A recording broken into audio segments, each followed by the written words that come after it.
Garuda Express, an international courier service. ఒక genre అని కాదు, ఒక ధోరణి అని కాదు, దాదాపు అన్ని రకాల సినిమాలు తీసిన ఘనత దాసరిది. ఎన్టీఆర్, ఏఎన్ఆర్, శోభన్ బాబు, చిరంజీవి, బాలకృష్ణ, వెంకటేష్, నాగార్జున ఇలా టాప్ హీరోలందరితోనూ సినిమాలు చేయడమే కాదు, అంతకు మించి చిన్న సినిమాలతో పెద్ద విజయాలను అందుకున్న ఘనత దాసరి నారాయణరావుది. 100 సినిమాలకు దర్శకత్వం వహించిన డైరెక్టర్ అనే ఫీట్ను తొలిసారి సాధించి గిన్నిస్ బుక్ ఆఫ్ వరల్డ్ రికార్డులో స్థానం సంపాదించిన దర్శకుడు ఆయన. 150కి పైగా సినిమాలకు దర్శకత్వం వహించి అనేక సినిమాలను నటించి బోలెడని సినిమాలను నిర్మించిన నేపథ్యం దాసరిది. కేవలం సినిమాలే కాదు, సీరియళ్ల రూపకర్తగాను, నవల రచయితగా కూడా దాసరి ప్రత్యేకత దాసరిదే. మరి ఇలా బహుముఖంగా తన ప్రతిభా పాటవాళ్లను చాటుకున్న దాసరి నారాయణరావుకి కొన్ని డ్రీమ్ ప్రాజెక్టులు ఉన్నాయి. తుది శ్వాస విడిచేంత వరకు సినిమాల కోసమే తప్పించారు దాసరి.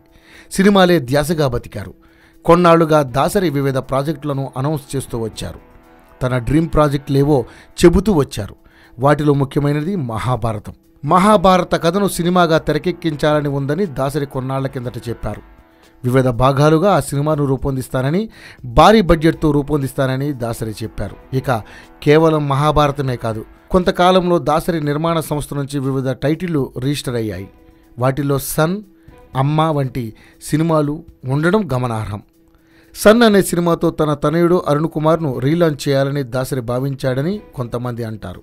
ఇక ఇటీవల తమిళనాడు దివంగత ముఖ్యమంత్రి జయలలిత జీవిత కథ ఆధారంగా దాసరి అమ్మ అనే సినిమాను రూపకల్పన చేయ సంకల్పించినట్టుగాను వార్తలు వచ్చాయి. అలాగే దాసరి పవన్ కళ్యాణ్ కాంబోలో ఒక సినిమా ప్రతిపాదనలో ఉంది. కలిసి పనిచేసే ఆలోచన ఉన్నట్టుగా దాసరి, పవన్ ఇద్దరూ ప్రకటించుకున్నారు.